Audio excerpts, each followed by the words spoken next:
take the red pill, you stay in Wonderland. And I show you how deep the rabbit hole goes. Welcome to Life in Red. So I'm really excited to welcome my next guest. A big event coming up, the Thrive Digital Conference, which is really cool, and it touches on a lot of themes, diversity, race, mental health, wellness that we touch on the podcast. So today, very happy to welcome Chongo Bwalya. Welcome. Thank you so much for joining me. I really appreciate it. Thank you so much for having me. Lots of things to get to because you are up to so many fascinating things. I mentioned the Thrive Digital Conference. You're the founder of Anona Wellness, I guess not podcast, but kind of like the forum, Anona Wellness. And then you have a podcast as well, as I'm pulling it up, Culture Meets Wellness. So, I mean, lots of jumping off points there. But I think to start, where did you come up with this kind of fascination with wellness, and specifically more with the differences between cultures and everything in it? Yeah, so I think the best way to kind of talk about that is to tell my own personal story. It's funny because I've been telling it so much to kind of explain to the people who are coming to my conference, the speakers. I'm like, this is why I'm doing this. Right. I think it gives the most background. So I am an immigrant, and I'm also a Black woman. My family is from Zambia. And I was actually born in Scotland. So there's a whole bunch of weird stuff going on there. But basically my dad got a scholarship to go and study in the UK. Then I was born in the UK, and then we immigrated to Canada when I was 5. So, but I consider myself a Zambian woman. And honestly, my upbringing was pretty, just regular, like your regular like immigrant child. And I never really thought much of it. But then when I got into high school and when I was in grade 9, my mom became sick with ALS. So I'm sure a few people are familiar with it based on that ice bucket challenge that gained a lot of popularity a few years back. But basically, she ended up passing away when I was in grade 11. So I was 16 years old. And when that happened to me, I was just throughout the process watching it happen, I just didn't know how to deal with it. And when she actually passed away, I was like, I don't know what to do. So my response was, I'm just going to put everything I have into working super hard.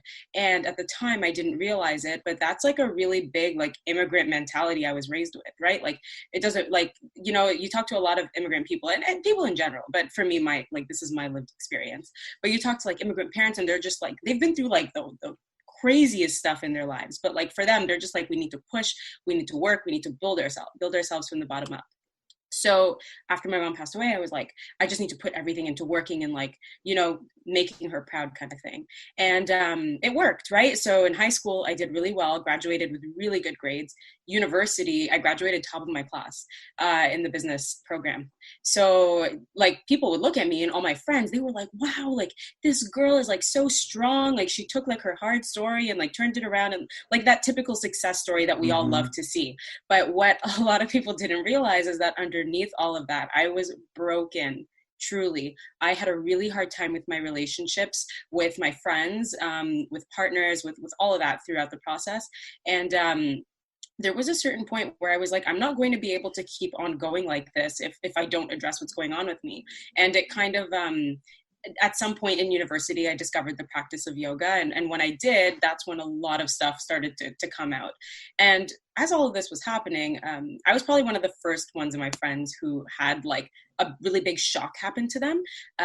So as we were growing up and as we went into university, I had other friends who also came from immigrant backgrounds or who were people of color, who were Black or racialized, any of those topics. And they would go through their own things. And I started to notice same thing. Something really hard would happen to them, and then they just put everything into working hard, making sure they had that perfect image. And at a certain point, I was like, okay, like what is this? Like, why do we all deal with things like this? And I remember one day we all just broke down and we all just admitted, we're like, we don't know how to handle this. Like, we're not feeling good. And I guess at the beginning of this year, I was like, you know what? Let's talk about this, because like, this is a very common experience. And like, at the time I was like, is it a common experience? I don't know. And I had an idea since last summer that I wanted to create a brand that was kind of focused on So something that always confused me was I've always been somebody who's really big in the yoga industry, right? Like not big in the yoga industry, but like really into yoga. So I loved practicing yoga. I would go to the studio in Ottawa called Pure Yoga, and I would look around and I'm like, why don't I see people who look like me here? And it was really awkward for me. And I've spoken on this a lot before, but super awkward for me because I'm like, where's the, like, you don't feel like you fit in. You don't like, you feel like people are looking at you. But for me, it was just so beneficial that I was like, whatever. So I always thought the issue was like, there's just not diversity in the yoga industry, which is true, which is very true. And I have a lot of thoughts on that. But I was like, it can't just be the lack of diversity. There's something else here. And what I started to realize was it's just not something we do. Taking care of our mental health, like mental health in general, it's just not talked about. So how are you going to go and do wellness activities? So that's why I just started the platform, because I felt like everybody was kind of talking about diversity, but I didn't really see anybody talking about cultural barriers to going and practicing yoga and doing meditation and doing whatever wellness activity. So that's kind of why I started it. And that's how I got to where I am today. That's a good, I'm just having these dialogues in my life right now too. You know, I have a friend who I'm talking to and same mentality of, her parents are immigrants as well. And instilled that workmanship, that hard work. And you're so right that we as a culture, we celebrate that and reward that. Like, that's what we want. That's what employers are looking for. They're like, people who don't talk, you know, any shit, like just put their head down and work and work really hard. And that's what they all want. So I find that fascinating. And especially in the conversations we're having now regarding, you know, everything when it comes to inclusion and equality and anti-racism. You brought up a good point that I haven't really heard people bring up before, that it's not enough that we are including, but the barriers that, you know, racialized communities and different cultures have when it comes to wellness and mental health. That's really interesting to me. What types of, like, I guess, what are some of the barriers when it comes to that, regarding your own experience, or maybe perhaps some of your guests on your podcast or people you've talked to? Yeah, so this is something, it's really interesting because when I started this initiative, I was just like, I just know there's something. So I started getting people on the podcast to just talk about their own lived experiences. And there's actually quite a few barriers. I think one of them is just the idea that like mental health issues aren't understood, right? They're just not understood. They're seen as just something you go through in life. So like a lot of people will kind of see it as like, this is just something I have to go through as part of my life. And when you see it like that, you don't see it as something that you're going to address. And the reason why is because for a lot of us, like I know for me, I have a really hard time complaining about things going on in my life. When I look at my parents, I'm like, look at what they went through. That was struggle. I have a lot of friends who are Middle Eastern, right? My best friend is Iraqi, and she actually came on the podcast, and she was telling me the story about her mom and her aunt, and how like when her mom and aunt were in school back in Iraq, like there'd be days where like people would a classmate just wouldn't show up, and it would be because they died, right? They were killed, right? And it's like, imagine like knowing your parents went through that kind of trauma and then trying to complain about like whatever it is that we're dealing with here. So a lot of us, like, we don't even feel like we have the right to speak up on this stuff, because it's like, realistically, what am I going through in comparison to what my parents went through, or comparison to what my friends' parents went through? So a really big misconception is that we're like, well, my parents went through it and they're okay, and they have this family and like they're living. So like, why am I going to now go and like, you know, this little sadness that I'm feeling, why would I go and act on it? So a really big part of it is just this lack of understanding when we have mental health issues or mental health symptoms, because we think it's just part of the everyday thing in life. And it's because when our parents had those symptoms, like, did they really have the outlets to address them? Probably not, right? So when they raise us with the idea that like, you know, you just deal with it, even though for us, like, that might not be the situation. So that's like a really big one, is this guilt over doing something about it when it's like, you know, that it's been worse for other people. Right. Yeah. That's, I guess, so are you like, he's from Zambia. So yeah. Like, I'm curious, and just because I reference this on the podcast all the time, but I'm from a small white town, and I'm just, a big reason why I have this podcast is just to learn, because I never had the opportunity to learn about all these different things. When it comes to like mental health and, in less than developed countries, Western society, like I know that obviously the conversation's not necessarily there and it's not necessarily understood, but I'm curious to know, life is a lot harder in a lot of places around the world than it is here in Canada. Is there even time to like focus on it, I guess, pay attention to it, really acknowledge those feelings? Or are you just like so busy kind of, trying to find work or making sure your family's fed? Like, you know what I mean? Like there's just kind of like a different set of priorities that like you can't focus on yourself. Is that something that goes on and it's pretty common?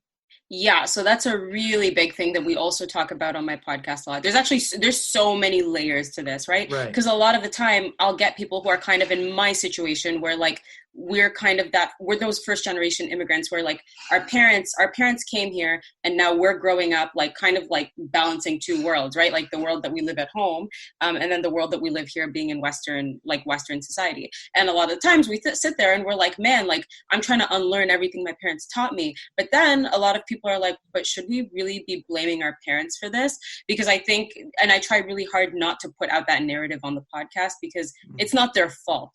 Right? A lot of the times, especially people who like new to the country, and I mean, there's a whole different discussion to have for people who have been in North America for generations, which we can talk about too.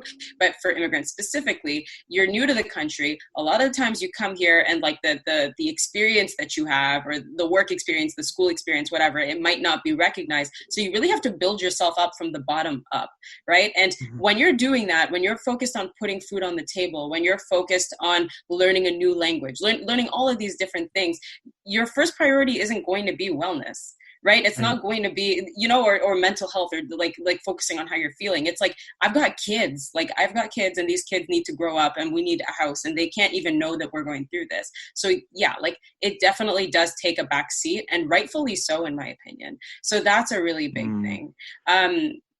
Another barrier is just the fact that a lot of other cultures, like I think in North America, we're very individualistic. So there's a lot of like stigma attached to the idea of like, if you go off and do things to better yourself, is that selfish of you? Are you like focusing on yourself instead of focusing on the group? A lot of us are really focused on giving, right? And a lot of that, like even for me, like I've noticed I have a tendency where I'm like, I want to put other people first. I want to give to them. And that's a cultural thing that's been, because I've seen my parents do that. I've seen them always put other people above themselves, like put their kids above themselves, put their parents above themselves. So when you're always putting other people above yourself, are you really focusing on how you're feeling and on your mental wellness and all of that? So there's like so many layers to this. Yeah, no, absolutely. Well, let's break down some of the, like, because mental health is so complicated and external, internal factors, all those different things. And it makes me think, I was watching a documentary. It was called The Business of Drugs. Ooh. And they were talking about, so it's a really cool documentary, and it takes you all around the world, like focusing on like different sorts. Every episode's based on a different drug. But what I found interesting was the opioids. I think it was the episode of heroin, and it focused on Kenya because that had the main port where the Afghanistan, like in Afghanistan, where it's like the biggest grow of opioids, would take it to Kenya, and how everyone in this port city, it wasn't Johannesburg, it was the other one, I forget what it's called, but basically, even though it was illegal, everyone in this city worked for the drug industry because it was the best way to feed your family, and it was the best way to earn income of all the other jobs. And it goes away around that way in a lot of parts of the world, and it put a spotlight that is something, because I'm so privileged and removed from all these other parts of the world, that again, going back to that fact that there's not even an opportunity to focus on mental health because there's so many different things. I like Zimbabwe right now, everything happening in there, or even in Lebanon, and Beirut with the explosion and the corruption, right? Like it becomes so complicated because we want to sit here and be like, oh yeah, let's talk about mental health. Let's talk about mental health. But really on the list of priorities, it's like, I need to try to stay alive. Yeah. And there's no opportunity for me to advance a conversation on mental health because our conversation is just trying to stay alive at this point. Yeah. Yeah, go ahead. Oh, no. Finish your point. Actually, I was kind of trailing off. No, but like that's something that I battle with every single day, to be honest. Like, so I have I struggle a lot with not with my platform, but just with the initiative, because those same points that you're applying, which are very relevant in different countries, also apply here, right? If you know, this conversation that we've been having against anti-Black racism and then anti-racism in general, there are plenty of people here in Canada, here in the States, who aren't even afforded the ability to focus on their mental health because of the same thing. They're too focused on being over policed. They're focused on this pipeline that's kind of been set up that brings them into prison. So like with all of that, do they really, or they're focused on food insecurity? You know what I mean? Like stuff like that, like that's going to take like that's your number one priority. So like, are you able to focus on mental health when you have all of these other things that you're focused on? But it's almost like a double-edged sword, because it's like when you're going through all that stuff, you actually need to be taking care of yourself. So it's like this weird, like there's like this, it's really unfortunate. Like something that really frustrates me is that in this society, like mental health and wellness, it's something that it can only be done when you're at a point where you're doing well in life. When I'm like, I feel like it's almost more needed when you're not there. But I don't know how, but you know, on top of not having the time, I think it's also just the price of it, it all, right? The wellness industry is so expensive. So like, you can't even start to think about stuff like that when it's like, okay, I've got all these other things to think about. So, I feel you in what you're saying, and that it's just like, I always feel a little weird preaching it all the time when I'm like, not everybody, this isn't even accessible to everybody, not even in a financial sense, but just in a social sense. That's the price of it. You know, you can do meditation on your own, you can do yoga on your own, but for so many people to be that self-motivated, it's hard, right? A lot of people enjoy the community, they enjoy the classes, the teachers, the instruction, you know, the feeling of being with a large group of like-minded people doing the same things. I think about this a lot when it comes to mental health, accessibility. We want to talk about diet. Everyone's like, well, just, you know, eat well. And then you think about the price of proper, like supplementing properly, or, you know, eating a healthy diet. You know, I go and buy a bag of oranges, carrots, and salad, and it's $20. I'm like, what the, like, but you go to McDonald's and it's $7 for a Big Mac meal and you're good. Boom. You know, you talk about the gym. The gym is super expensive, and a lot of people don't have the ability to work out properly at home. I think a lot of us has found that out with the pandemic. Yeah. Like all these different, I remember there's like a good meme where it's just like yoga is just something for rich white women or something like that. You know, a meme, reality, like what? Yeah, well, exactly. Yeah. The problem of accessibility. And I guess I'm guilty of it too. Like even on this podcast, I'm like, oh yeah, like, you know, we've got to focus on our diet and all these things. And like, it makes sense. And we do, but so many people don't have, so many people don't even have internet in this country, which is a big thing that we don't even talk about, that a large part of Canada does not have access to reliable internet. Yeah, it's actually really interesting that you bring that up, because so I volunteer for an organization, and I lead the BIPOC team, actually, BIPOC being Black, Indigenous, people of color. But basically it's called Warrior Yoga, and their whole mission is to kind of reduce the barriers to accessing yoga, whether that's financial, social, cultural, whatever.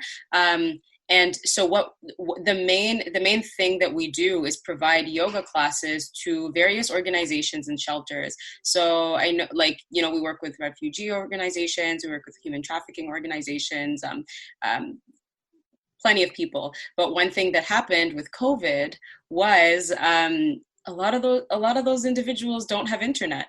So, because at first we were like, oh, we'll do online classes, but what do you do when people don't have internet to access it? So we were able to kind of work out a different solution where we actually write down practices and then deliver them to the shelters and organizations, and then people are able to practice that way. But it's really eye-opening, because that's something that everybody just takes for granted, is like internet access. There's actually so many people who don't have it. Yeah. And sorry, there was another point that I wanted to make earlier on about, because you had kind of mentioned like, how do people take time for their mental health? Yeah. So I think a really big point that I try to drive home is that I think here in North America, we have an idea of what wellness is. And I don't necessarily think that's where it ends. So I think in a lot of cultures, we actually have wellness practices that we've practiced from years and years and years and years without calling it wellness. Things that are healing, right? Think about like even during slavery, like singing, right? Like that's a form of wellness. That's a form of expression. If you think about the practice of yoga, that's like, you know what I mean? That's a cultural practice. You think about burning sage, which is not done properly by a lot of people who try to do it here, but don't get me started on that one. But like there, so many cultures have healing practices that they do that maybe don't look like what we think. So I don't necessarily, so I struggle a little bit too. And this is something I actually had to learn through my own platform. I think when I first started, I thought wellness was yoga and meditation and therapy and like all of that. But I'm starting to realize like a lot of cultures have their own ways of practicing wellness and healing, that are within their means, that I think is important. But I still do think there is a disconnect. And I think the disconnect is that intention. Right. So when I actually did an interview, like I was on a radio show yesterday for, it was like an urban radio show where they asked me, they're like, what is wellness? And I'm really big on like, it's the intention. Something that you do with the intention to improve your life. It doesn't have to be anything fancy. It doesn't have to be going to the gym. It doesn't have to be this. It doesn't have to be that. It could be doing your hair, but it's just that idea that you're taking that pause and you're taking that time for yourself. So I actually do think there are a lot of cultures who will do that. I don't know if that makes sense. No, that's a great, we've kind of commercialized wellness in North America, especially where we just take kind of some of the aspects of other cultures and then we put a price tag on it, and then we're like, this is what you need, and then we sell it, we market it. You know, that's what Western society and capitalism does to it, right? So we take yoga and it becomes popular, and then we do that, or the buzz term wellness. But it's so true. I when you're talking about that, I thought of religion in the Middle East and how healing that is, and prayer, and like that's a big part of wellness for them. And religion kind of gets demonized a little bit here in North America, and especially more in recent years, but it's like a big part of healing in eastern parts of the world. So that's a really, really good point that you brought up. I'm glad you did. I want to get into a little bit of the conference here. So it's about a week and a half away as we record this, but it'll be this weekend once it comes out and people are listening. Tell me about some of the speakers. What's happening with it? And who's speaking? Who are you excited about? I'm not picking favorites, but yeah. Okay. So I can't even pick a favorite because I'm just like so in awe. Honestly speaking, the conference in general, I'll explain a little bit about what it is in a second, but the conference has felt like a very like unreal experience for me, because like, I remember I had the idea and I'm like, but who's going to want to come and do this and like speak? So it's just been really nice to get a lineup of people and get a lineup of amazing people. I'm like, oh my God, like I'm so excited to hear them. But basically, so the conference is called the Thrive Conference, and the whole purpose behind it is to highlight the importance of prioritizing our well-being. And it's designed specifically for Black and other racialized communities. And basically, this is my philosophy, and I use this philosophy on Anona Wellness, the brand, and Culture Meets Wellness, the podcast, and then I used it for this conference, is that I don't think that people like to hear psychotherapists and like wellness professionals preach to them about why mental health matters. You can find that everywhere. I think it's, and not that, and I mean, there are people who do, like me, I like to hear it, but I think your average but I'm also somebody who just cares about it a lot, right? Like I'm already very aware of its importance. So I think you just attract the people who already care about it. But I think for for me, the way I try to kind of get the message out there to other people who may not have considered it is to bring people who they can see themselves being, people who they aspire to be in life, your average person. Because I think when you hear your average person talking about wellness, you're like, oh, okay, like that's how I can like integrate it. Because when you see, like, if you see like a yoga, like professional, like somebody who's super bendy talking about why you need to do yoga, you're going to be like, okay, like you can do it because you're this huge professional. But like, what about me? How am I supposed to do that? So my biggest goal with the conference was to get leaders from all walks of life, whether it's in the law industry, whether it's in the arts, whether it's in personal fitness, whether it's in sports, like just people who or whether it's CEOs even, right? People who are entrepreneurs, people who you could see yourself being, who you wouldn't necessarily associate with wellness, but who have had an experience with wellness and who have used wellness to get to where they are. And once again, wellness is a buzzword, but basically just prioritizing your well-being, taking time for yourself, not working to the point of exhaustion. So I've got a really nice lineup of people who have all achieved success in their own way, or they're still on their journey to achieving more success, who are going to come on and kind of talk about how they got to where they are in their career. Because everybody always wants to hear someone's story. But then also, like, I'm going to ask them questions like, what's your experience been like with your mental health? Like, how do you prioritize it given that you're, there's like a lawyer on there. There's somebody who's a CEO who manages like 150,000 people. I'm like, how do you do all that? Right. So, I'm really excited for it. But at the same time, I want people to be able to walk away with tools that they can actually put into their own life that are practical.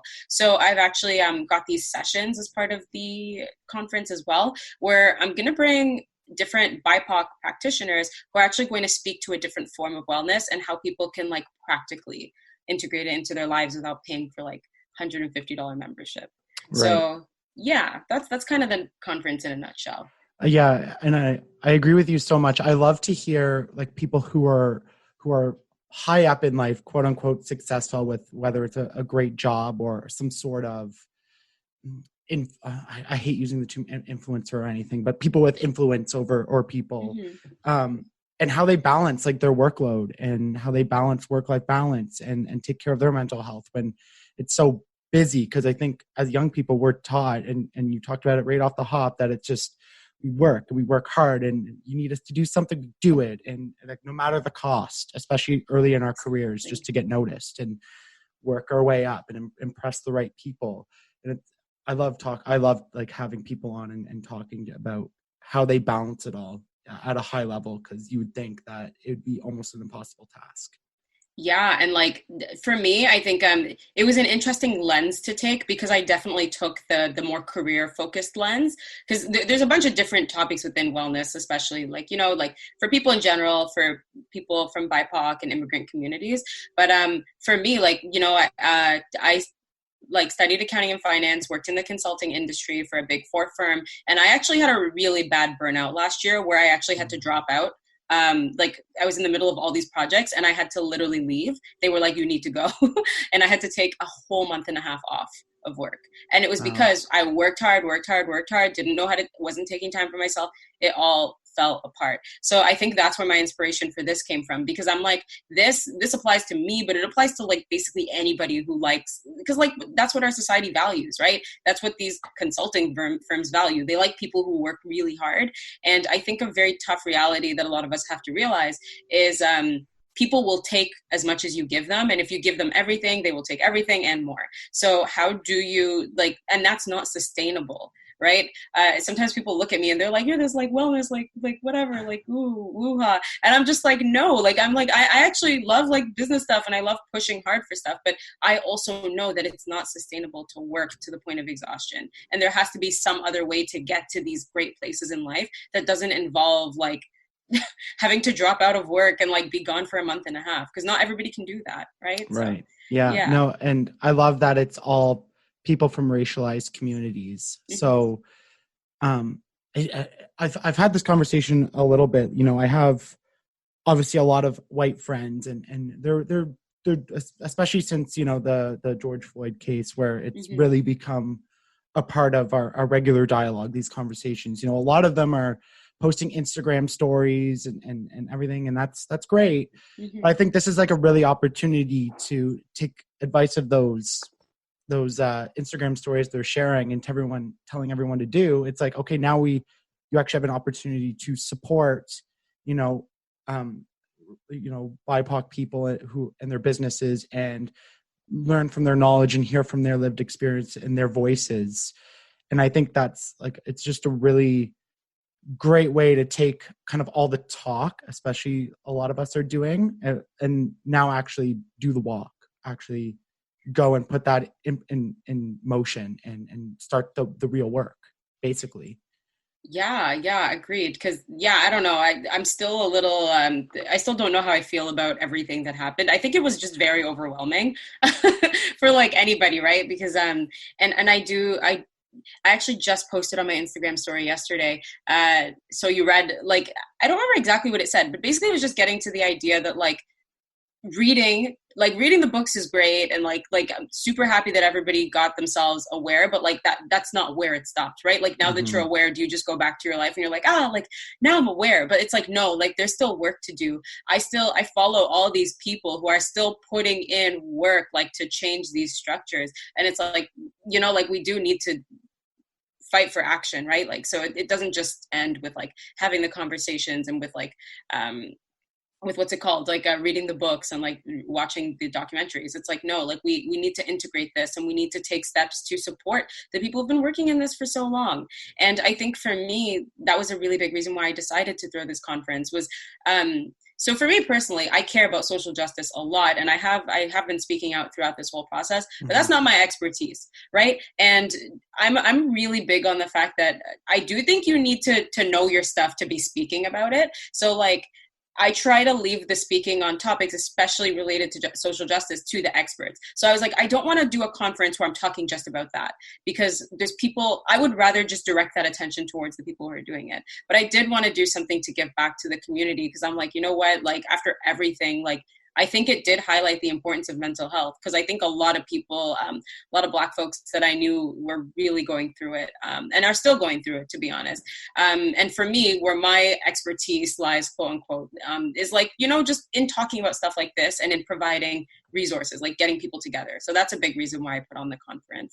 Yeah, it's a good point that so many people from this community, your community and others, that like, this is all that's happening and has been happening for centuries and generations, has all been mental health. It's a mental health conversation as well as other and I'll never forget a thing that just really opened my eyes is I was at a mental health kind of workshop, networking panel type thing. And we were talking to managers about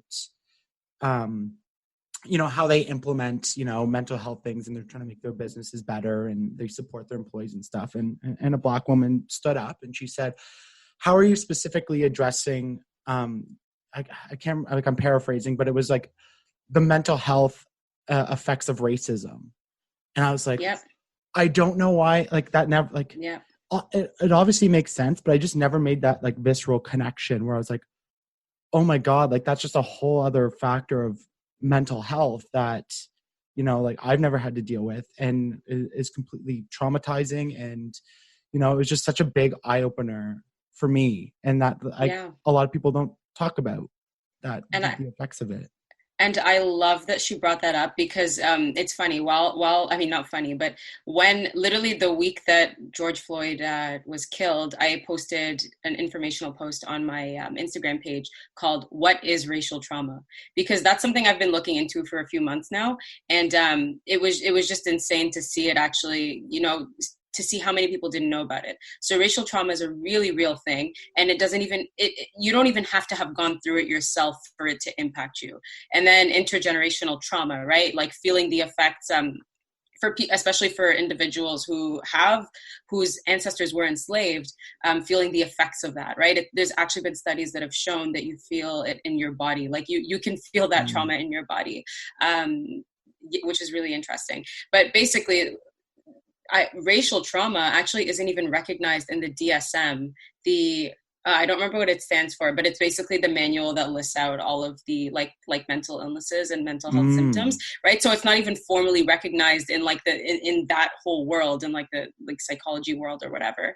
But it's a very real thing that people experience, and the implications of not being recognized are that a lot of the times people will be misdiagnosed. Like somebody could be experiencing impacts from racial trauma, but think it's something else, and then it's not appropriately addressed. So it's just like such an interesting area that I think really came to light in the last few months. And I think people could really, I think it's something that we've always kind of felt like deep inside, right? That feeling you get when the police drive by, or that feeling you get when you're like, am I going to get in trouble from this thing? Like that's a traumatic response, and it's a response to racial trauma. So it's something I've been looking into a lot. Right. And you know, I actually love that she asked that question because like I said, like a lot of people don't know about it. Exactly. And, you know, in a room, like it's a predominantly white filled room. And for her to get up and ask that question, I think a lot of us were like it just, a lot of us clicked.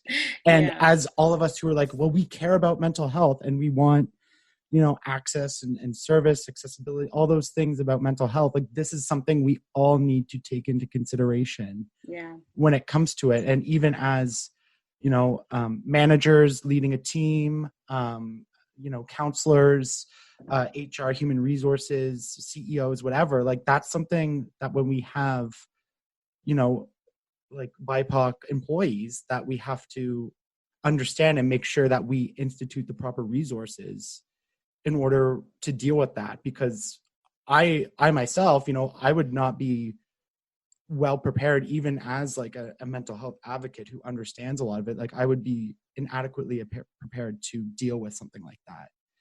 How do you, I mean, that's a big question, but like, what are like, how do you kind of work through that type of, you know, mental health challenge? So this one is really interesting. I had somebody on the podcast in the weeks following George Floyd's murder, and she was a psychotherapist. And the reason I brought her on is because I saw that she was talking a lot about racial trauma on her page. So I was like, hey, would you be down to come on and kind of like, let's just have a conversation so that like I can learn, everybody can learn. And it was an episode just designed for Black and other racialized folks, more specifically Black folks at that time.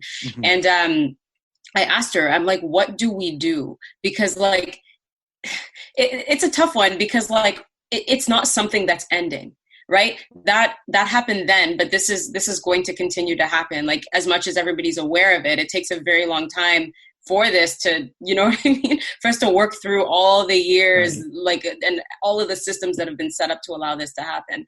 And I think what she said was, it's learning to get the tools to cope when that stuff happens to you or when you see it happen. I don't think it's something you can get rid of. It's something that unfortunately, probably in our lifetime, we're going to continue to experience it. And this is why I think I have a really hard time with my initiative, because it's really hard I find it really hard to get through to people, because like people are like, nah, like that doesn't apply to me. Like I'm good. And I'm just like, guys, please just listen. I swear there's some validity in what I'm saying. But so I find it every single day. I'm like, why am I doing this? Like no one cares. But I'm like, no, it's important. And I think it's very important, because I think the way to address it is to actually build the tools so that you can deal when things like this happen to you. Right? If you don't know how to handle your mental health, and if you don't know how to handle challenging times, every single time that a big circumstance like this happens, it's paralyzing. You know, you're like, I don't know how to handle this. Like, I don't know how to move forward. But if you kind of know, if you learn to understand how you cope with challenging times, because a post that I put out actually, and something that I came across, is that everybody kind of handles racial trauma and then just trauma in general differently, right? Some people, their response, like there's the fight, the flight, the freeze. There's, you know, some people, they're like, I'm going to be out there in these streets. I'm going to protest. I'm going to speak up. I'm going to like do this. And like, you'll see a lot of people online, like just saying stuff. But then you have your other group of people who like completely just doesn't talk about it, pretends like nothing's happening. And that's a form of trauma response too. And then there's kind of like the freeze one, which is like, you're kind of just stuck and you're just like numb. You're like, I don't know what to say. I'm upset, but I don't know how to voice it. So like learning those symptoms in yourself, once you can kind of learn them, then you go to the next step where you start to like notice your emotions and start to identify those emotions. And then as you work through that process, you start to learn what to do to deal with those times. So basically, I think it's not a process of like, how do we get rid of it, like the symptoms within us? It's how do we cope? And the way to cope is to start to work on it now, right? You don't want to have to come back at the end when it's too late.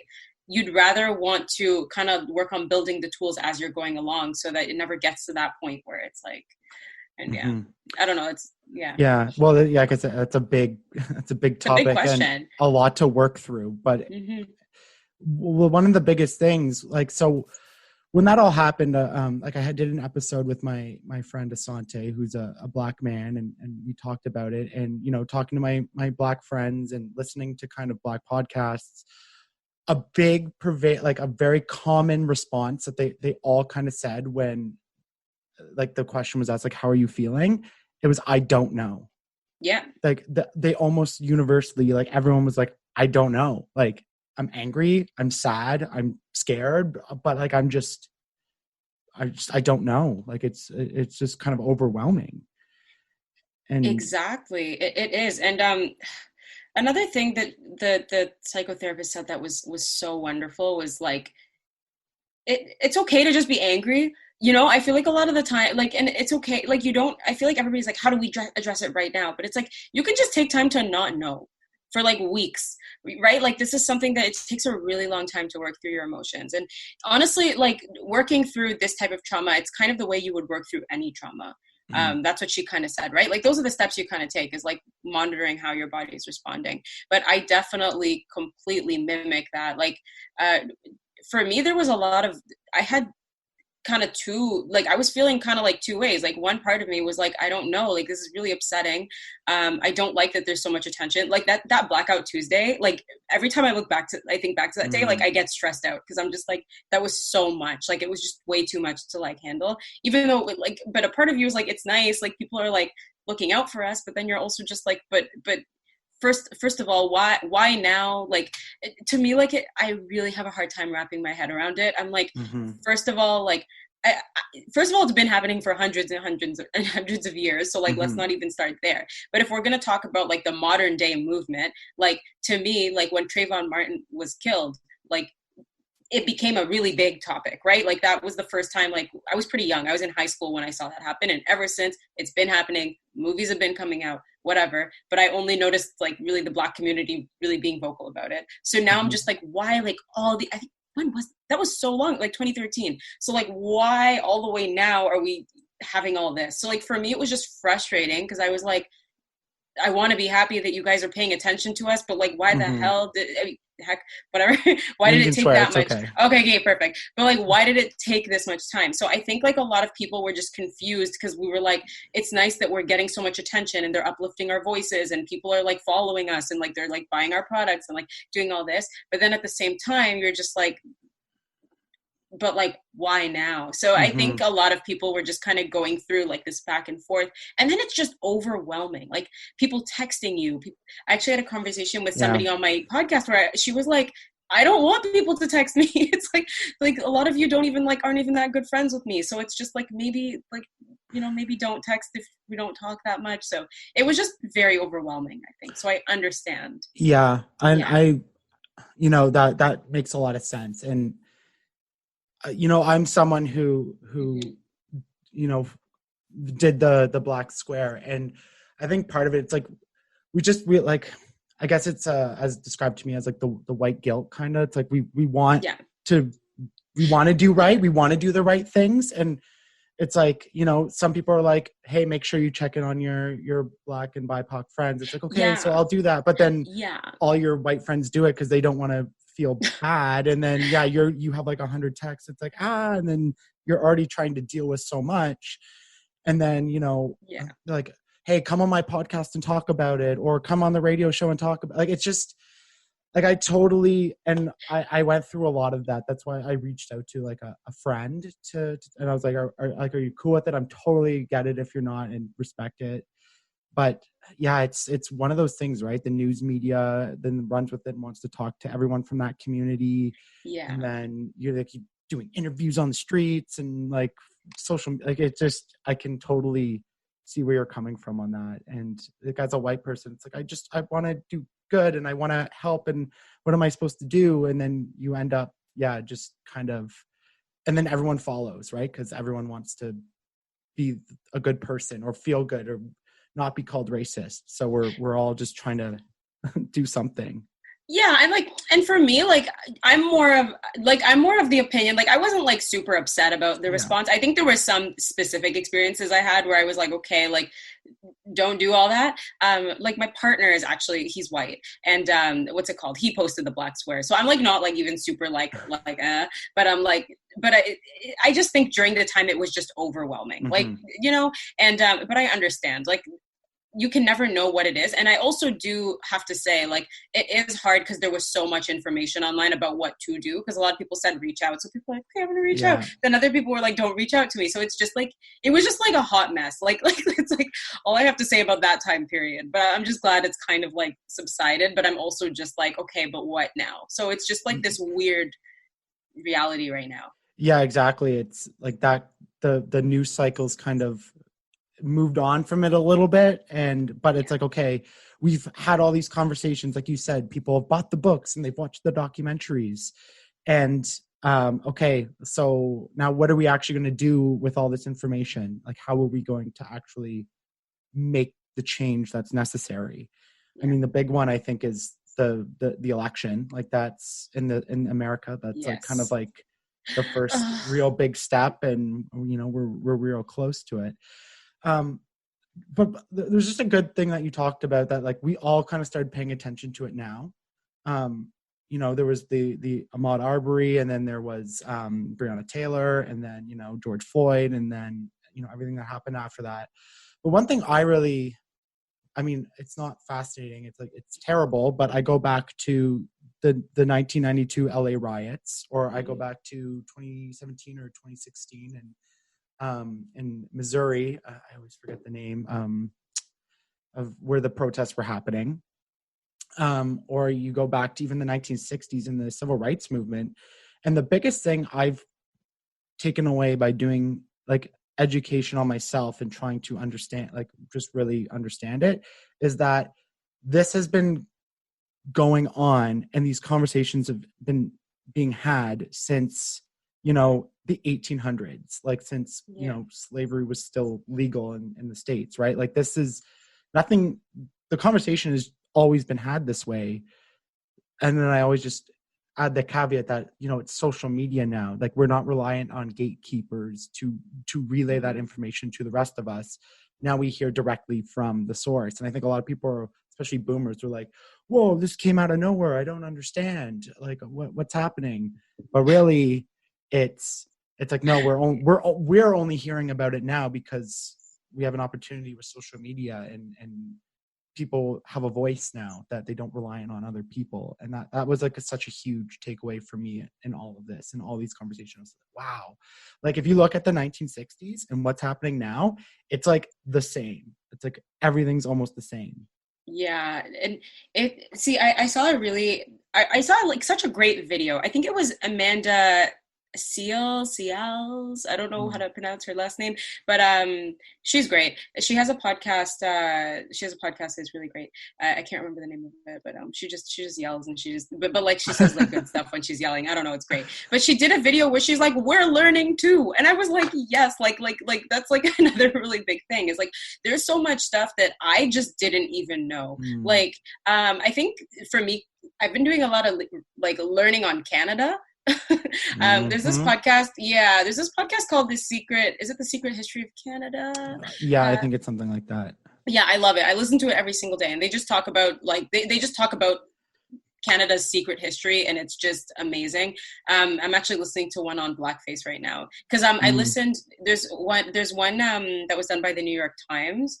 It was like a 5-episode podcast. Oh yeah, 16, 14 or 16, something. yeah, 16, 19, I think. And they talked about blackface on that, but it's interesting because the Canadian one, they talk about how blackface came to Canada. So you kind of hear the American experience, then you hear the Canadian experience. And I'm just learning so much stuff.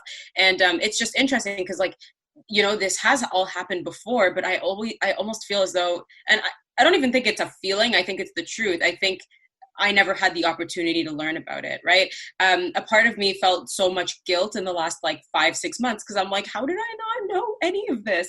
But I'm like, but wait, I'm like, what am I? I'm 25, 24, turning 25 right now. When was I going to learn it, right? Like, now's the time when I'm like kind of thinking for myself. But in school, like, what did I learn about slavery? And it's funny because on the podcast, they actually went on the street and asked a bunch of people. They're like, what do you know about slavery in Canada? And they're like, the railroad, like whatever.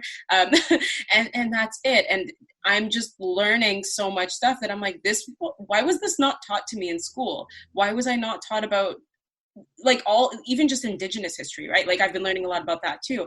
So, to me, it's just fascinating because I do think with social media, it's just, you know, the power is kind of in the people's hands now. So that's why we're able to kind of be exposed to all of this. And that's why we can't, because now that podcast, the CBC one, they're actually working with a lot of schools and educators and creating lesson plans and like teaching it to students, which I think is amazing. But it's almost like they can't do anything about it now because the information's there. People could talk about it. Mm-hmm. Whereas before it was so easy to kind of like just erase it, you know, like not talk about it.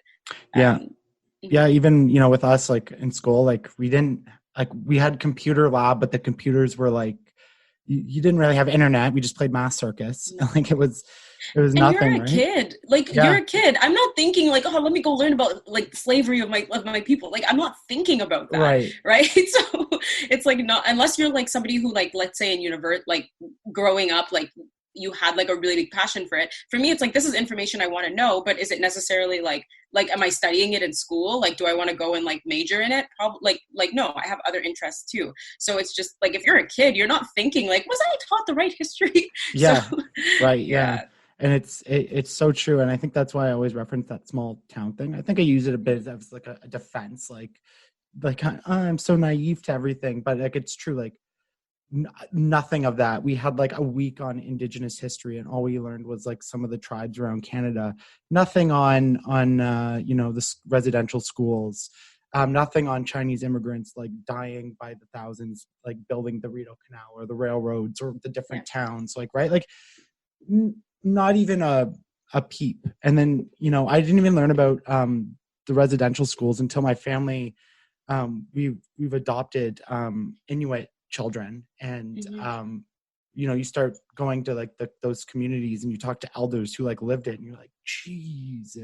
Yeah. Like, and how recent it was, right? That 96, I think the part that like that's the part that gets me every single time is like that, you know, you hear these stories and you're like, oh, that happened like, I don't know, like 1500. No, it's like this, not even 100 years ago, or like not, you know, like a little over 100 years ago, or no, not even 100 years ago, like not even 25 years ago. Yeah. So yeah, like. Well, the biggest one is like someone put it as like slavery in the States was like 3 people ago. That's like that. That's how they, instead of saying 150 some years ago or whatever, it was 3 people ago, right? Like your great grandparents like probably experienced it. It's like, whoa, okay. Like when you narrow it down like that, you can visualize, like, okay, like, yeah, this isn't some, and then that's not to mention like, you know, Jim Crow and all the other different things. But before I let you go, I'm curious, what are some of the biggest takeaways that you've learned from interviewing people on your podcast when it comes to whatever it is, different cultures, access to wellness? Like, are there things that stand out to you where you're just like, I can't believe I didn't know this and I've learned this now and this like blows my mind? Yeah. That's very interesting. I think the biggest takeaway I've had is that wellness doesn't have to be yoga and meditation. Like that was a really big one to me, and that healing can come in so many different forms, and that we don't have to subscribe to these like Western ideas of what it is, and that it's really just taking time out for yourself. Another takeaway that I've had a lot of takeaways around cultural appropriation and the fact that that's actually a really big reason why people don't practice a lot of wellness activities here. It's a huge reason. Like I've spoken to a lot of friends from the South Asian community, and that's like a really big, like, just like, I don't even want to go and like practice in a studio where I know like my culture is being ridiculed kind of thing, you know? Yeah. We didn't even get into that. Oh my God. Yeah. But, that was a super big one for me because, you know, like a big part of me always thinks, I'm like, okay, because I'm a yoga teacher too, right? Like I can teach yoga. And I always wonder, I'm like, how come I don't, like, why are the studios all white? Like, what's going on with that? Maybe not all white, like 95%. But like, you know, I'm like, what's going on with that? And you know, when I spoke to people, like that was a really common answer. And it's, you know, even some of my, I even have a friend from who's indigenous. And she was basically saying that like, when you go into a yoga class and you see someone burning sage, you know, it's just like, ugh, like, I don't want to come in here again because it's just like a weird experience. So that was another one. And then I think for me, like the most, like the biggest takeaway I've had is just like, you have these ideas and you're like, could this be it? And I think it's just been interesting to have that confirmed. Like every single guest I've had without fail has spoken to the same issue. And so for me, I'm just like, wow, like it's just, to me, it's so interesting that so many people have had such a similar lived experience, but come from so many different walks of life. I've talked to people from Toronto, from Ottawa, who are in the States. And I'm like, such similar walks of life, but lived completely different lives. Mm-hmm. So I don't know. It's just, it's been like a very eye-opening experience all across the board. And I'm probably forgetting things, but yeah. Yeah, no, that's the biggest thing I love with my podcast, and very similar to yours, where the interview conversation style, it's all the things you learn from people, right? Like whether it's similarity or differences, and you just hear from a perspective that's not social media. I'm such a believer in that like you actually like talk to people and like have those face-to-face conversations where you see the humanity, where you can have empathy, where you know, it's not like boxed into 140 characters and you're just like, you know, dismiss it or fight it or whatever. I think it's so important and critical that you not only have the conversations yourself, but you listen to the conversations in a more, you know, just, it's more digestible for me. And you can just, you pick out all the different things from it, and it's great. I think it's great what you're doing. And I really thank you. So when this comes out, it's going to be this weekend, August 15th and 16th. Yes. Where can people get tickets, find more information on Thrive? Okay. So I would say the the actual conference website is the ThriveConf, so NCONF.com. So the ThriveConf.com. But for like, just to keep up with like updates and everything, following our Instagram page, that's where like all the information is. Okay. And it's Anona Wellness. Yeah. Perfect. And do people follow you on social media? Do you Yeah, people can follow me too. So to follow me, to keep up to date with what I'm up to, it's Chongo Bwalya. So my first name and my last name. Perfect. We'll make sure we include all that. Best of luck with the conference. I hope it goes off without a hitch and you sell a bunch of tickets and everything really works out. And then I really look forward to, you know, all the other things you're going to get up to and following along with it, because it's super interesting and you definitely gained a fan. So I look forward to it. Well, thank you so much for having me. It was super great joining you, and we had some good conversation. Absolutely. Okay.